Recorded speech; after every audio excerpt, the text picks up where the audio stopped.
सोमनाथ मंदिर की वास्तुकला। सोमनाथ मंदिर की वास्तुकला भारतीय मंदिर स्थापत्य कला का एक उत्कृष्ट उदाहरण है, खासकर चालुक्य शैली या सोलंकी शैली का। इस शैली का विकास मुख्य रूप से 10वीं से 13वीं शताब्दी के बीच गुजरात और राजस्थान में हुआ था। मुख्य विशेषताएं। नागर शैली। सोमनाथ मंदिर नागर शैली का एक प्रमुख उदाहरण है, जिसमें शिखर टावर का उपयोग किया जाता है। इसका शिखर ऊंचा और पिरामिड के आकार का है, जो आसमान की ओर बढ़ता हुआ दिखाई देता है। कलात्मक नक्काशी। मंदिर की दीवारों, स्तंभों और मेहराबों पर जटिल और विस्तृत नक्काशी है।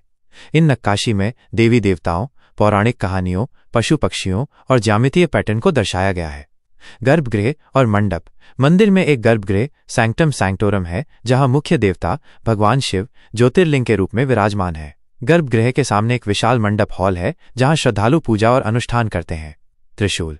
मंदिर के शिखर पर एक त्रिशूल लगा हुआ है, जो भगवान शिव का प्रतीक है। समुद्र का दृश्य। मंदिर अरब सागर के तट पर स्थित है, जिससे इसकी सुंदरता और भी बढ़ जाती है। समुद्र की लहरों की ध्वनि और मंदिर की भव्यता मिलकर एक शांतिपूर्ण और आध्यात्मिक वातावरण बनाती है।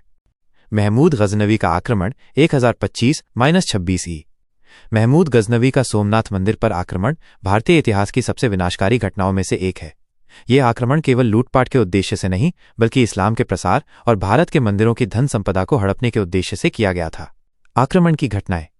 1. यात्रा और हमला। महमूद गजनवी ने लगभग 30,000 सैनिकों के साथ गुजरात की ओर प्रस्थान किया। उन्होंने रेगिस्तानी रास्ते से यात्रा की और रास्ते में पड़ने वाले कई किलों और शहरों को जीतते हुए सोमनाथ पहुंचे। 2. मंदिर पर घेराबंदी।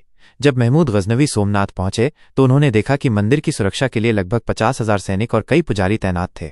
उन्होंने 3 दिनों तक मंदिर को घेरे रखा। 3. युद्ध और विनाश। महमूद की सेना ने मंदिर पर भीषण हमला किया। भारतीय सैनिकों ने बहादुरी से लड़ाई लड़ी, लेकिन महमूद की सेना के सामने टिक नहीं पाए। भीषण युद्ध के बाद महमूद ने मंदिर में प्रवेश किया। 4. लूट और मूर्ति भंजन। महमूद ने मंदिर के गर्भगृह में स्थित शिवलिंग को तोड़ा और उसके टुकड़ों को गजनी ले गया, जहां उन्हें मस्जिद की सीढ़ियों में लगाया गया। उसने मंदिर के अंदर रखी सोने और चांदी की मूर्तियों, गहनों और अन्य बहुमूल्य वस्तुओं को भी लूटा। कहा जाता है कि इस लूट में इतना धन था कि उसे कई ऊंटों और घोड़ों पर लाद कर ले जाया गया। 5. मंदिर का विध्वंस। महमूद ने मंदिर की संरचना को भी काफी हद तक नष्ट कर दिया। इस आक्रमण के बाद मंदिर को पूरी तरह से बर्बाद कर दिया गया था। यह आक्रमण एक ऐसा दुखद अध्याय है, जो भारतीय इतिहास में बार बार मंदिर के पुनर्निर्माण और उसकी आस्था के प्रतीक को उजागर करता है। वीडियो आगे देखने के लिए सब्सक्राइब करें।